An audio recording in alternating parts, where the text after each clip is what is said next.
Entonces, como les había comentado, el, el grupo diedral, el grupo diedral de un polígono de n lados es el conjunto de simetrías que tiene ese polígono en el plano, eh,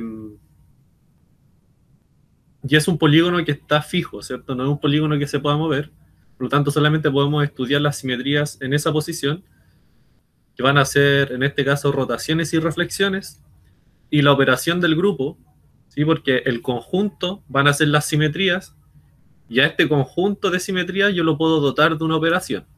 ¿Sí? Esta operación va a ser la composición de simetrías. ¿Sí? Y en realidad lo que uno hace es componer funciones, porque de alguna u otra forma las rotaciones y las reflexiones eh, las podemos representar como funciones. Vamos a ver algunos ejemplos de cómo se podrían representar simetrías a funciones. Entonces, eso es el grupo diedral. Entonces, esto es entonces,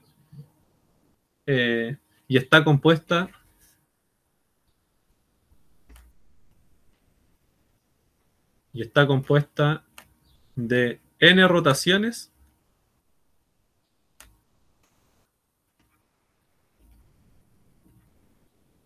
o sea, de todas las simetrías que vamos a tener, n van a ser rotaciones y n reflexiones.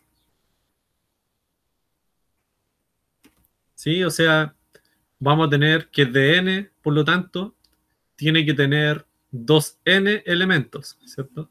O sea, la cardinalidad de n es igual a 2n, por eso muchas veces aquí se le pone un 2n.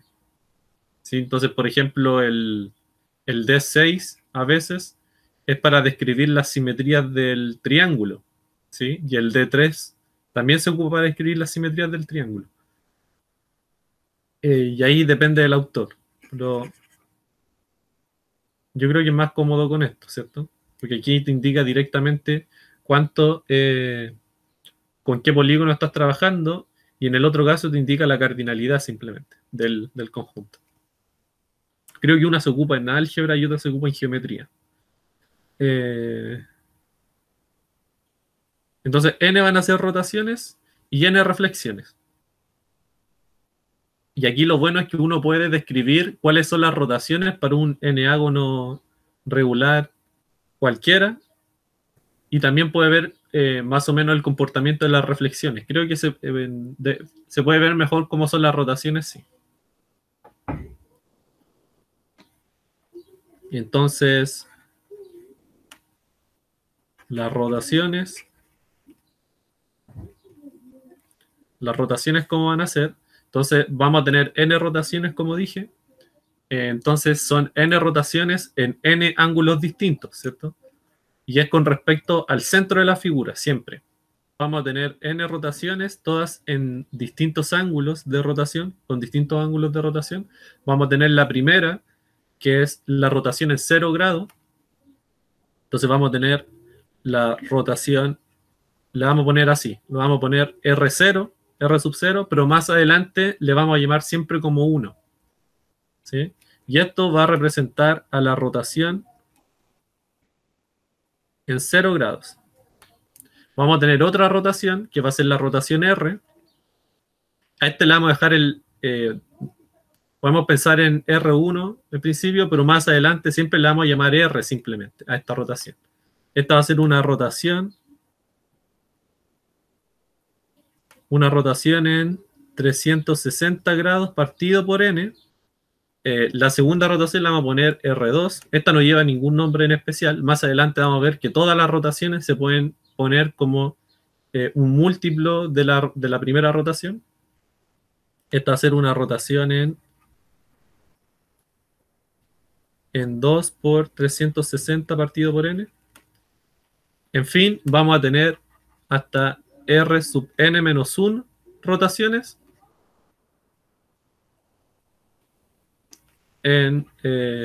esta va a ser en n menos 1 por 360, n menos 1 por 360 partido en n grados.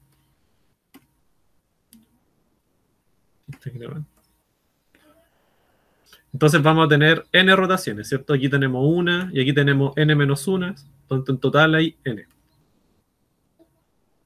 ¿Sí? Y una de las cosas importantes es que todas estas de aquí se pueden escribir en función de... todas estas de aquí se pueden escribir en función de la primera rotación. Porque ¿qué es lo que nos dice la segunda rotación? La segunda rotación lo que me dice en realidad es que haga el giro en esto, ¿cierto? O sea, si me pide rotar 2 veces lo primero, lo que me está diciendo es que rote una vez y luego vuelva a rotar. ¿Sí? Y entonces el R2 en realidad se puede ver como R1 aplicado 2 veces. Asimismo, R3, que va a tener un ángulo de rotación de esta forma, es lo mismo que sumar 3 veces la primera rotación. Entonces lo que nos está diciendo R3, yo tengo una figura, la aplico R3, nos dice que, bueno, rote la figura en 360 partido por n, de nuevo en 360 partido por n, y de nuevo en 360 partido en n. O sea, rotar la figura 3 veces según el primer ángulo. Entonces R3, R sub 3 también se puede escribir en función del R. Y en fin, ¿cierto? Esta va a ser rotar según este ángulo n menos 1 veces. Entonces, en resumidas cuentas, R sub k, cualquier rotación que esté aquí, se puede escribir en función del R1 como R1 a la k. Entiéndase como R1 a la k, como R1 compuesto k veces, en donde por supuesto, esto k veces, en donde por supuesto que componer dos rotaciones es en realidad sumar los ángulos con los cuales estoy rotando, ¿cierto? Como es con respecto a un punto fijo, entonces rotar 2 veces rotaciones distintas, o la misma rotación en este caso, que es el R1, es lo mismo que sumar, es lo mismo que hacer una misma rotación eh, que sea con respecto a la suma de todos los ángulos. Claro, en este caso, R sub k es una rotación. Es una rotación en k por 360 grados sobre n, ¿cierto? Y aquí lo que estoy diciendo es que hacer esto es lo mismo que rotar rotar con respecto a la primera rotación k veces. O sea, primero rotar con R1, después rotar de nuevo con R1, así, hasta hacerlo k veces. Yo creo que cuando veamos ejemplos esto va a quedar mucho más claro. Entonces, cada rotación en un grupo diedral se puede escribir en función de la primera rotación que yo haga. O sea, a partir de esta de aquí. Esta de aquí también se puede escribir a partir de esta de acá. Sí, pero no se pone.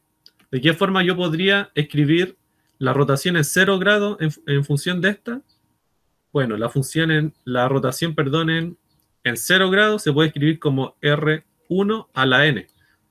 O sea, yo hacer una rotación en 360 partido por n veces. O sea, voy a formar una rotación que tenga como ángulo de rotación n por 360 partido por n. Y eso me va a dar 360. O sea, me va a dar todo el círculo. O sea, voy a completar toda la figura, toda la vuelta con la figura, y voy a volver a una rotación en 0 grados. Por eso R1 a la n siempre me da la primera rotación, que es el 1, ¿cierto? O sea, uno en lenguaje de grupo dice que el orden de R1 es n. ¿Sí? Porque es la potencia, es la menor potencia que yo tengo que hacer para que R1 sea la identidad del grupo. Más adelante vamos a ver que también esto va a formar la identidad en el grupo de simetrías. Pero por el momento quedémonos con esto, que en el grupo diedral hay n rotaciones, hay n reflexiones, ¿sí? De las cuales las rotaciones vienen descritas de esta forma, por estos ángulos de rotación, y cada ángulo y cada rotación ya la puedo escribir en función de la primera rotación.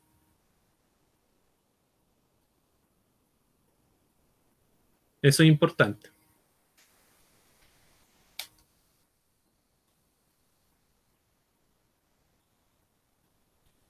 Por supuesto, la composición de rotaciones, como ya había dicho, entonces yo puedo tomar dos rotaciones.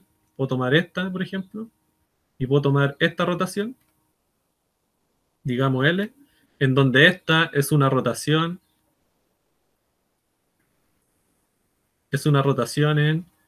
en K por 360 partido por N grados, y esta de aquí también es una rotación en L por 360 grados partido por N, ¿cierto? Por lo tanto, el resultado de esta composición de rotaciones me va a dar una nueva rotación, pero en este ángulo, en K más L. Entonces esto sería una rotación en K más L por 360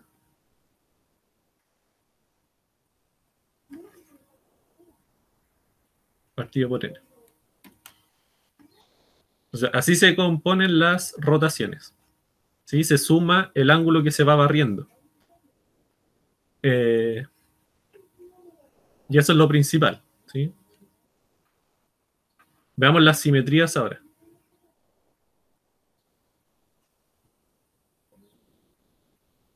Entonces, las reflexiones.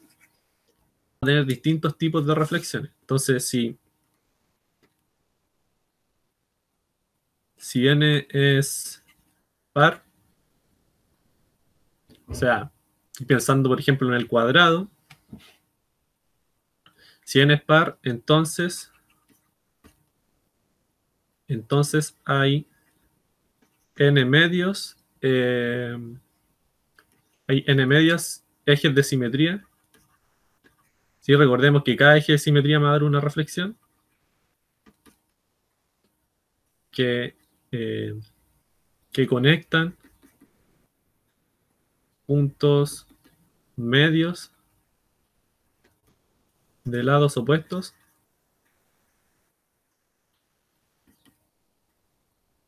y n medios, eje de simetría,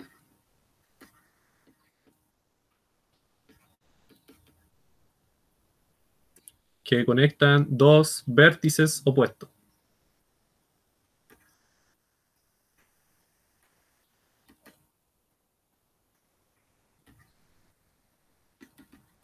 O sea, pensemos por ejemplo en el cuadrado. El cuadrado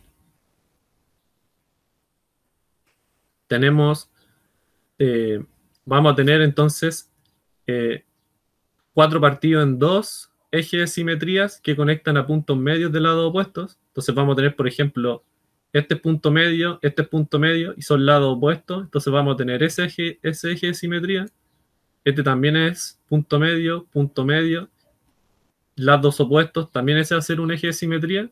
Y estos de aquí, las que conectan los vértices opuestos, también van a ser ejes de simetría. Y entonces vamos a tener este eje, este, este y este de aquí.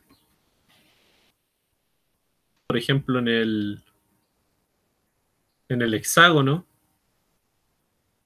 también podemos ver que se va a cumplir lo mismo. Hexágono tiene una cantidad par de lados.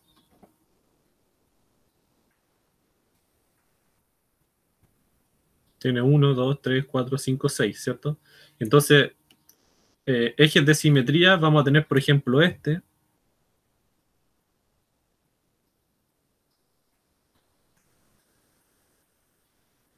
ese, por el lado opuesto. Vamos a tener este, por ejemplo, este de aquí. Vamos a tener este de aquí.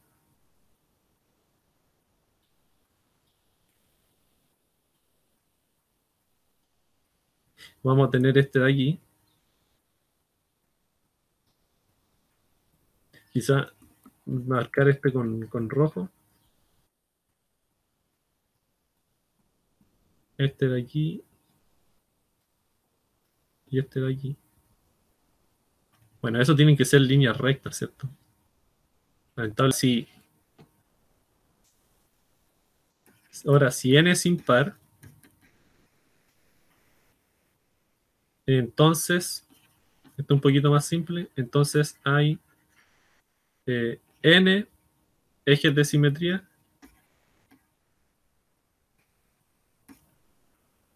que conectan, o sea, aquí pensemos, por ejemplo, en el, eh, bueno, en ambos casos podemos ver que son n reflexiones, ¿cierto? Aquí, cuando n es par, vamos a tener n partido por 2 de este tipo y n partido por 2 de este otro tipo. La suma me va a dar n. Y si en el n es impar, entonces todos los ejes de simetría tienen como la misma forma. Conectan a vértices con el punto medio del lado opuesto. O sea, por ejemplo, el triángulo va a tener, por ejemplo, este eje de simetría. O sea, conecta un vértice con el punto medio del lado opuesto. Vamos a tener lo mismo, ¿cierto? Y vamos a tener este de aquí.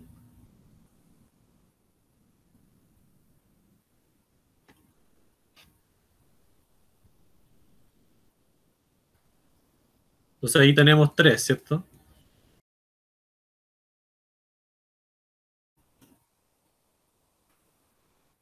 Entonces el pentágono también va a tener eh, cinco ejes de simetría. Va a tener este, entonces que conecta el vértice con el punto medio del lado opuesto, conecta este vértice con el punto medio del lado opuesto, ahí, conecta este vértice con el punto medio del lado opuesto, conecta este vértice con el punto medio, oh, y aquí, ahí, y conecta esto con el punto medio del lado opuesto.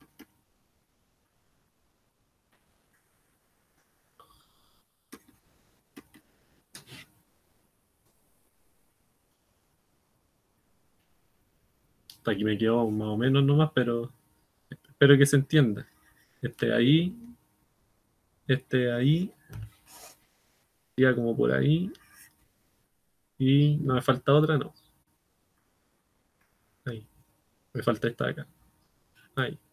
Entonces vamos a tener 6 ejes cuando la cantidad de lados es impar. Y todos de este estilo, ¿cierto? Conecta el vértice, sale siempre uno del vértice y eso lo conecta con el punto medio del lado opuesto.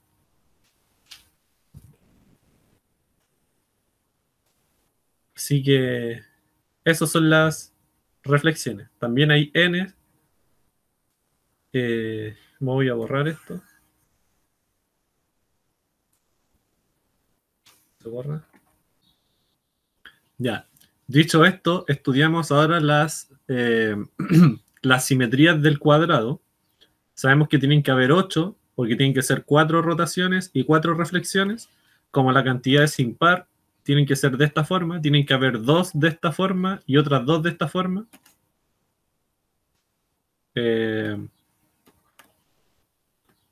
Y veamos primero las rotaciones. Entonces, la primera rotación es fácil porque es rotar simplemente en 0 grados. Entonces, voy a rotar aquí. Entonces, aquí lo que uno hace es aplicar 1, ¿cierto? La rotación 1, que es esta de acá. Esto de aquí, que es 0 grados. Por lo tanto, la figura me queda exactamente igual. Entonces, me queda aquí lo mismo. La segunda, voy a rotarla, pero ahora voy a rotarla con respecto a este ángulo, con el de aquí, cuando n es 4. O sea, lo voy a rotar en 90 grados. Entonces aquí voy a aplicar R1, ¿cierto? Que más adelante siempre la vamos a llamar R a esta, porque recordemos que esta describía todas las demás. Y ¿cómo nos va a quedar? Entonces estoy rotando en 90 grados, o sea, estoy haciendo pivote aquí y estoy barriendo todo ese ángulo, eso de ahí es 90 en un cuadrado, por lo tanto, el 1 nos quedaría aquí, estoy girando todo esto hacia allá, ¿cierto? El 2 quedaría acá, el 3 quedaría acá y el 4 quedaría aquí. Entonces eso pasa cuando yo aplico R1. Si quieres verlo como función, entonces lo que uno puede hacer es esto. Uno puede tomar R1 y en el fondo como meter el cuadrado acá adentro y esto te va a resultar en el cuadrado pero con los vértices intercambiados. ¿Sí? Estoy evaluando a R, pensemos a R que tiene como un dominio el cuadrado y me arroja otro cuadrado. ¿Sí? Más adelante quizás podemos ver que en realidad lo que hace esto es mover los vértices nomás, ¿cierto? Por lo tanto, podemos describir a esto como una función que va desde los vértices hasta, hasta los vértices y según la regla de asignación que tenga, vamos a ver cómo se intercambian los vértices.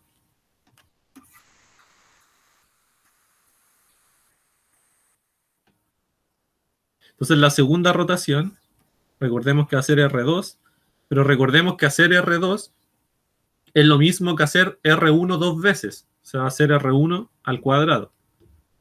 Que va a ser en el fondo rotar en 2 por 360 sobre 4, es decir, 180.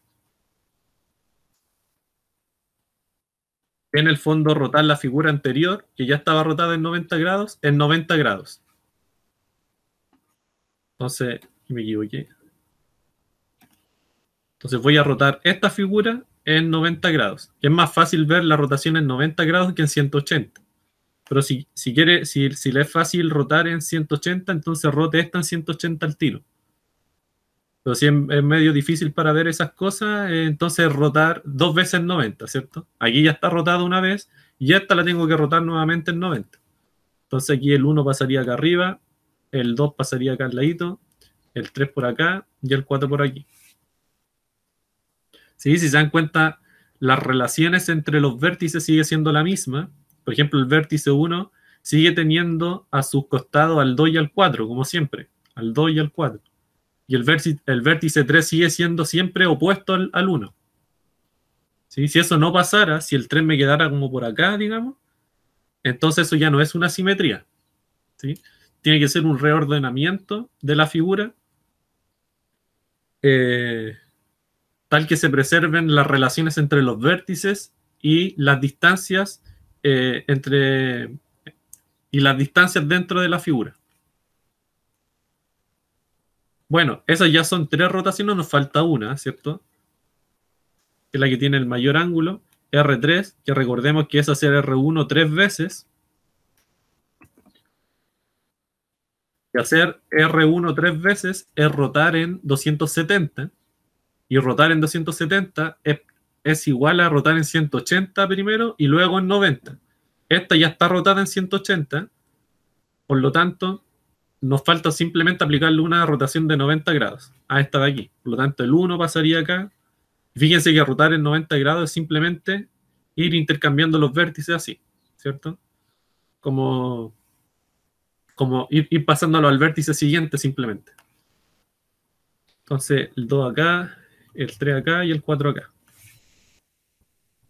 Entonces, esta aquí es en 270 grados, esta es en 180 grados, esta es en 90 grados, esta en 0 grados. O si les gustan los radianes, esta es en 0 radianes, esta en pi medios, esta en pi, esto en 3 pi medios, y la siguiente tendría que ser bueno, la siguiente tendría que ser en 2 pi, pero sería lo mismo que acá, ¿cierto? Pero en grado yo creo que es más fácil verlo. Y ahí ya tenemos las 4 rotaciones. Simplemente eso. Ahora veamos las 4 reflexiones. Entonces podríamos ver como el n es par, podríamos ver estas primero. Entonces, cuyos ejes de simetría conectan a puntos medios de lados opuestos. Entonces, eh, un eje de simetría podría ser este de aquí, ¿cierto? Podría ser ese de ahí. Sí, pero mejor vamos a ver otro antes. Chuta, la embarré. Ahí. Vamos a poner la goma free. Chuta, que la embarré, weón.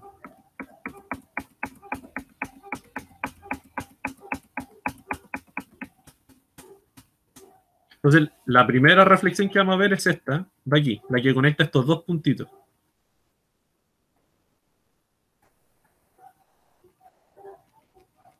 Esa de ahí es la que vamos a ver ahora. Entonces, a esta reflexión, este es el primer eje de simetría, S1 le vamos a llamar. Entonces, al aplicarle S1 a nuestra figura, lo que nos va a quedar, entonces, lo que hace esto, entonces, es trazar un eje de simetría entre 1 y 3, y lo que va a hacer es reflejar a 4 y a 2. Entonces, el 2 pasaría para acá, el 4 pasaría para acá, y el 1 y el 3 se mantienen iguales. ¿Sí? Y esto sigue siendo una simetría porque las relaciones entre los vértices sigue siendo la misma. O sea, el 1 sigue siendo opuesto al 3, el 2 sigue siendo opuesto al 4, el 3 sigue teniendo al vértice 2 y el vértice 4 a la misma distancia, etc. Esos son los movimientos rígidos. Entonces, a esta simetría, a esta reflexión, perdón, que, que fije el vértice 1, sí, va a ser muy importante más adelante.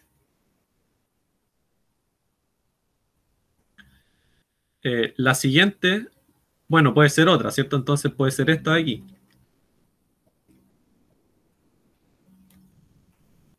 ¿Sí? Con respecto a este eje, te podríamos llamarle S2.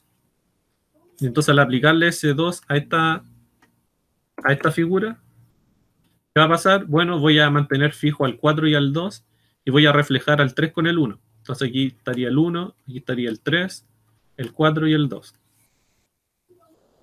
¿Mm? Y así, ¿cierto? Entonces ya tenemos, ya hicimos estas de aquí, ¿cierto? Nos faltarían estas n partido por 2 de acá, que son las que pasan por los puntos medios de los lados opuestos. O sea, esta de aquí pasa por acá. Esta tiene más movimiento que la otra porque esta ya mueve todo, ¿cierto? Las otras dos fijan a dos vértices. Entonces esta llamémosle S3. Entonces lo que voy a hacer acá es intercambiar el 3 con el 4 y al 1 con el 2, ¿cierto? Esto va a ser como una función de espejo. Entonces el 2 lo voy a poner acá y al 1 acá. Perfecto. Y lo mismo entonces con la otra simetría que nos queda, con el otro eje de simetría, tiene que ser este de aquí. Entonces al aplicar ese 4, entonces el 4 pasaría para acá abajo, el 1 acá arriba, el 2 acá y el 3 acá. Entonces ahí estarían todas, po. Entonces el D4 va a ser el conjunto de estas de acá, va a ser el 1, va a ser el el R1, el R2, el R3, va a ser el S1, el S2, el S3 y el S4. Esas son las simetrías del cuadrado. Y ahora recordemos que cada R sub algo se puede escribir en función de solamente el R. Entonces esto, en realidad uno lo puede escribir así.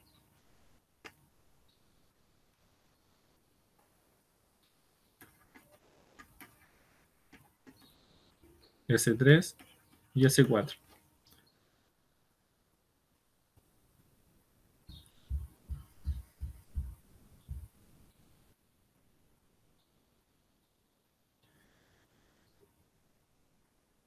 Y bueno, otra cosa bien interesante es que como las rotaciones en general se pueden escribir en función solamente de un elemento, las reflexiones se pueden escribir en función de dos elementos, siempre. Eh, Eso se puede demostrar, está en el libro de Antonio Ben, más o menos explicado. Eh, y Claro. Y aquí vamos a ver ¿cómo se llama? De una forma práctica, ¿sí? Entonces, por ejemplo, vamos a empezar a componer. Entonces, compongamos.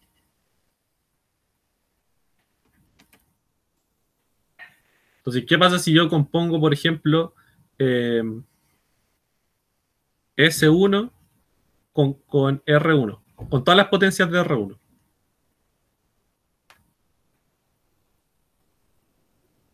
Entonces, esto va a ser lo mismo que aplicar R1 primero y luego S1. Entonces, veamos qué pasa.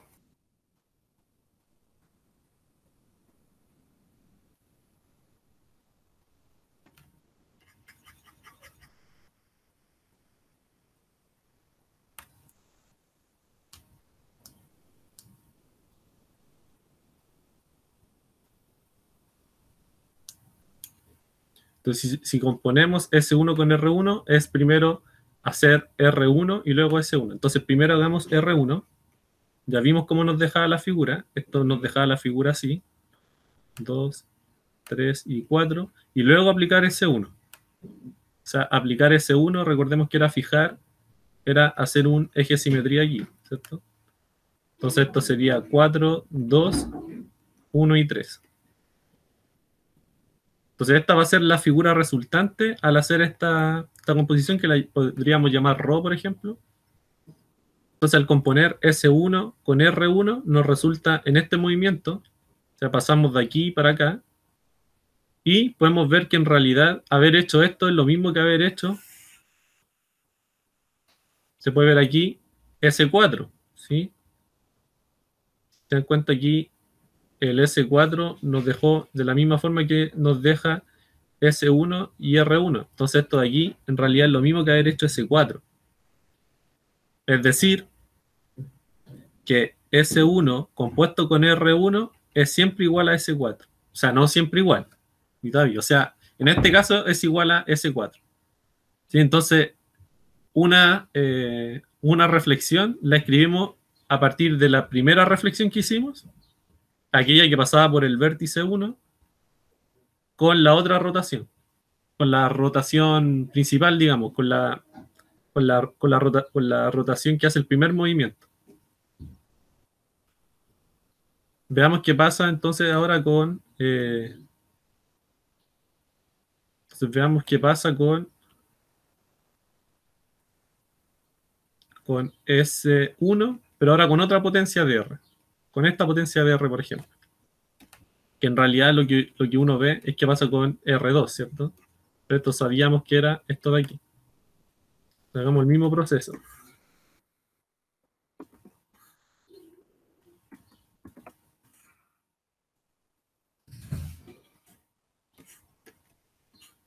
Entonces aplico R1 cuadrado primero y ¿qué estábamos? Ya. Entonces al hacer R1 al cuadrado ya vimos ya lo que pasaba. Entonces si esto era así, entonces lo que hacía el R1 cuadrado era tirarnos el 1 acá, el 2 acá, el 3 acá y el 4 acá.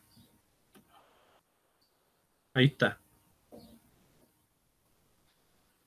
¿Y qué es lo que hace ese 1? Bueno, es reflejar con respecto a esa recta. Entonces sería 3, 1, y aquí sería 4 y 2. Y esto también tiene pinta de ser otra de las que hicimos, ¿cierto? Entonces de aquí para acá, en realidad lo que es eso es, la buscamos y es esta de aquí. Y es esta de aquí. Entonces es S2. Entonces aquí uno puede concluir que S1 con R2 es, bueno, esto sabíamos que era esto, y esto es S2. ¿Sí? Esto va a ser lo importante.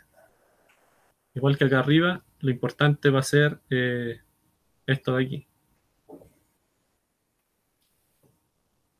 Y veamos entonces, si nos damos cuenta, estamos describiendo las simetrías, las reflexiones, perdón, con respecto a S1 y R1. Veamos qué pasa con la otra, veamos si obtenemos a S3 con la otra potencia que nos falta. Entonces, Entonces ahora compongamos, por ejemplo, S1 con R3, es decir, S1 con R1 al cubo. Veamos qué pasa acá. Entonces, este 1, 2, 3, 4. Entonces voy a hacer primero R1 al cubo. Claro que es, en el fondo, poner ahora el 1 acá, el 2, el 3 y el 4. Y hacer esto ahora aquí. Entonces esto mantendría estos dos iguales. Aquí tengo que hacer ese 1. Y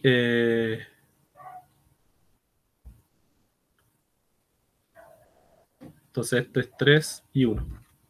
Y esto yo espero que sea justamente ese 3. ¿Cómo era? 1, 4, 3, 2. 1, 4, 3, 2. Entonces esto es justamente lo mismo que hacer ese 3. Entonces aquí lo que uno ve entonces que R S1, perdón, por R3 igual a S1 por R1 al cubo, y esto era igual a S3. Hermoso, porque lo que hicimos aquí entonces fue, si nos damos cuenta, S2 vimos que era aquí. Vimos que S2 era S1 R1 al cuadrado. Vimos que S3 era S1 R1 al cubo. Y S4 era justamente S1 por R1, ¿cierto? Entonces, fabuloso, ¿no? Porque ahora el D4 lo podemos describir como las 4 rotaciones. Entonces R1, la segunda rotación es esto, la tercera rotación es esto, y las simetrías también se pueden escribir así. Entonces vamos a tener la primera simetría, que era esta de aquí,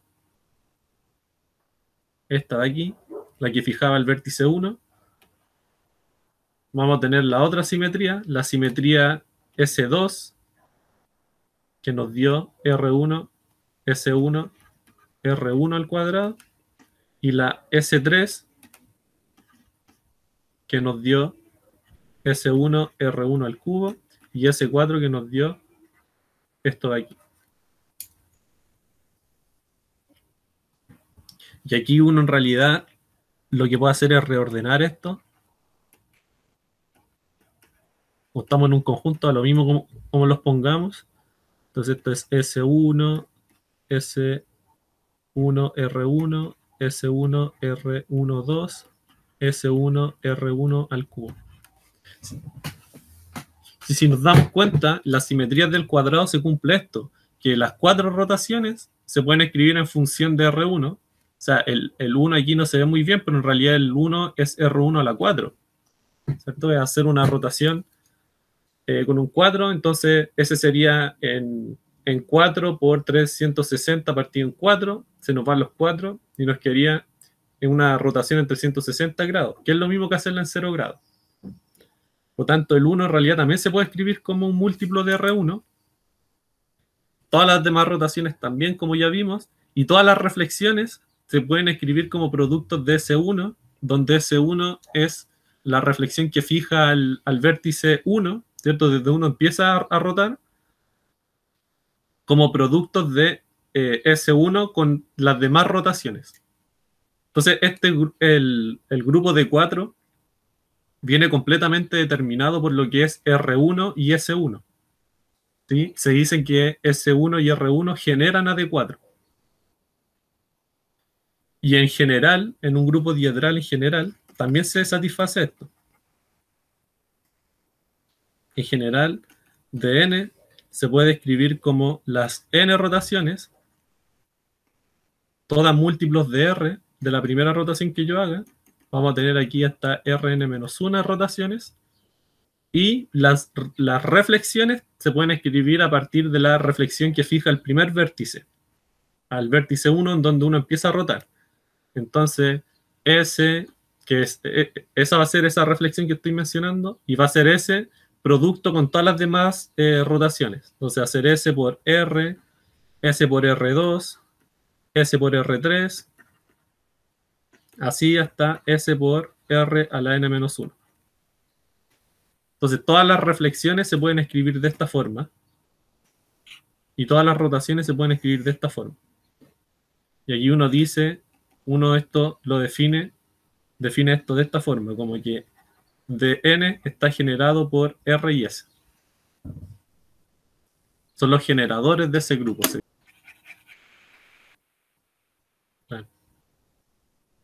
Entonces podemos ver, por ejemplo, algunos subgrupos de D4.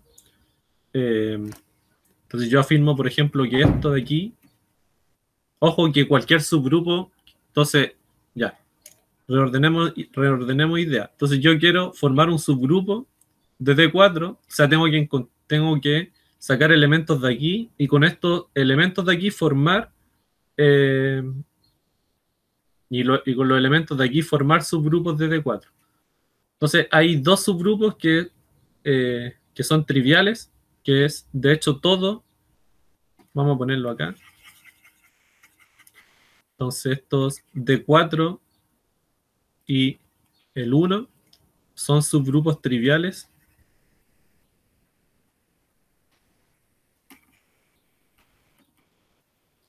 Son subgrupos triviales de D4 porque, bueno, D4 es grupo, ¿cierto? Con la composición. Entonces, uno puede hacer la tabla de Caule y se puede convencer de eso, donde ir la identidad, ¿cierto? Todo asocia porque son funciones, se pueden ver como funciones. Y el 1, la rotación es 0 grados, también es un grupo. ¿Sí? Es un grupo metido en D4, porque el inverso de 1 es 1, por lo tanto vive en 1, en el conjunto que contiene al 1. La identidad va a ser el mismo. ¿Qué más? Bueno, la cerradura, ¿cierto? Si yo opero 1 con 1, si hago la rotación en 0 grados, con la rotación en 0 grados va a seguir dando la rotación en 0 grados. Es cerrado, por lo tanto. Y entonces estos dos son siempre subgrupos triviales de D4. Entonces hay que encontrar otros subgrupos que no sean tan fomes como estos dos. Entonces uno podría pensar, por ejemplo, en... Siempre que pensemos en subgrupos tengo que agregar la identidad porque es una de las condiciones para que sea subgrupo, es que contenga la identidad. Así que el primer elemento que siempre hay que agregar es al 1. Entonces yo, por ejemplo, voy a agregar, no sé, al S1. ¿Sí? A este de aquí. Entonces si yo agrego al S1, al elemento S1, tengo que agregar a su inverso, para que esto tenga chance de ser un grupito más chico. Pero el inverso de S1, podemos darnos cuenta, es el mismo S1, porque si yo compongo el S1 dos veces, entonces esto, ahí. Entonces yo digo que S1 al cuadrado es siempre 1. ¿Sí? Recuerden que si S1 al cuadrado es 1, eso quiere decir que el inverso de S1 es el mismo. ¿Sí? Entonces, S1 al cuadrado es 1, porque si yo hago una reflexión dos veces, vuelvo a la figura original. Pues, por ejemplo, yo tenía mi cuadradito acá. Apliquémosle, por ejemplo, una vez S1. Entonces tengo que ver ahí.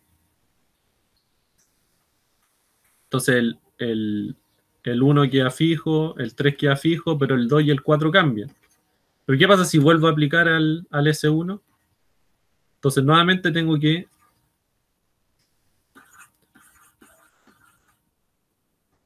hacer eso ahí. Mantengo entonces fijo nuevamente al 1 y al 3, y estos dos se van a intercambiar. O sea, van a volver a como estaban al principio. Y vuelvo a la figura original. Por lo tanto, hacer S1 dos veces es no hacerle nada a la figura. ¿Sí? Y en general, cualquier reflexión que yo haga dos veces seguidas, eso me va a dejar siempre igual a la figura. Cualquier reflexión. O sea, cuando digo cualquier reflexión me estoy refiriendo a todas estas cosas que están acá. A todo eso de ahí. Y en general a todo esto de acá. Todas estas cosas compuestas dos veces me da siempre la identidad. Porque todas estas de aquí son todas reflexiones. Sí, bueno, esto en realidad se puede demostrar, ¿cierto? Recordemos que cada reflexión se puede escribir de esta forma y eso tiene su demostración. Por eso digo que el producto de reflexiones con rotaciones, de esta reflexión con las rotaciones, nos dan siempre reflexiones, ¿cierto? Las otras reflexiones, y cada una de estas tiene orden 2, porque si yo hago una reflexión, luego repito la misma reflexión, voy a volver a la figura original. Por lo tanto, este conjunto de aquí, por lo tanto, A es un grupo, de hecho un subgrupo, ¿cierto? Es un subgrupo, es un subgrupo de D4, ¿sí? Porque todos, porque tiene inverso, perdón, tiene neutro, que es el uno, tiene, por ejemplo, el S1, tiene inverso, que es el mismo S1, ¿cierto? Por lo tanto, vive dentro del conjunto. ¿Qué más?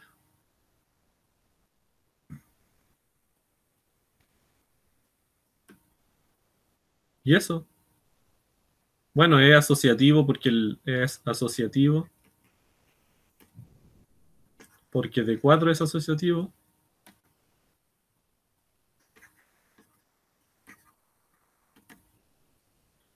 Y es cerrado, ¿cierto? Porque si yo opero S1 con 1, esto siempre me da S1. Y esto es lo mismo que 1 por S1, por supuesto. Si hago S1 con S1, esto siempre me da 1. Por lo tanto, es cerrado. Esto siempre está en A y esto siempre está en A. Por tanto, ahí tenemos un subgrupo para D4.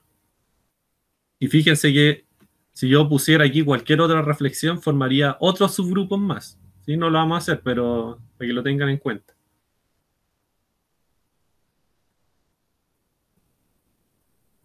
Perfecto. Y otro subgrupo interesante que uno siempre puede hacer es a partir de las rotaciones. Si uno forma si uno forma el conjunto de todas las rotaciones, uno puede ver que eso también forma un subgrupo. Y eso es lo último que vamos a ver ahora.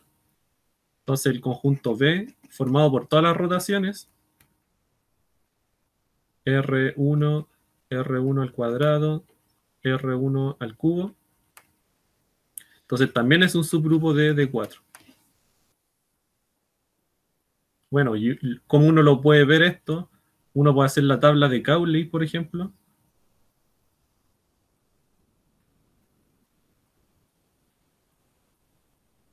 Cauchy.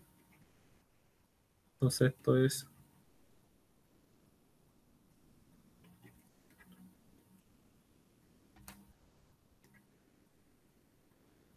Y puede empezar a operar. Entonces el uno operado con cualquier otro siempre me da el otro, porque es la identidad.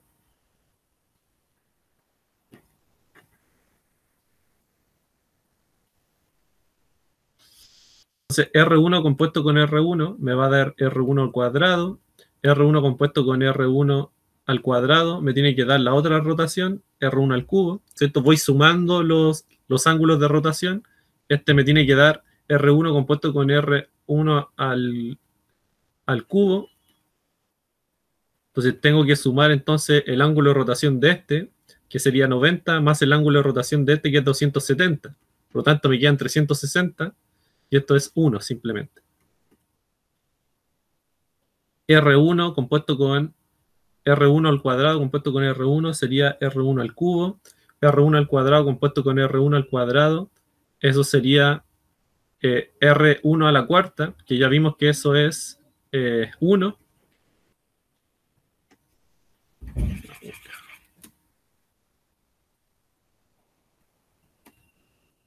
Eso es 1.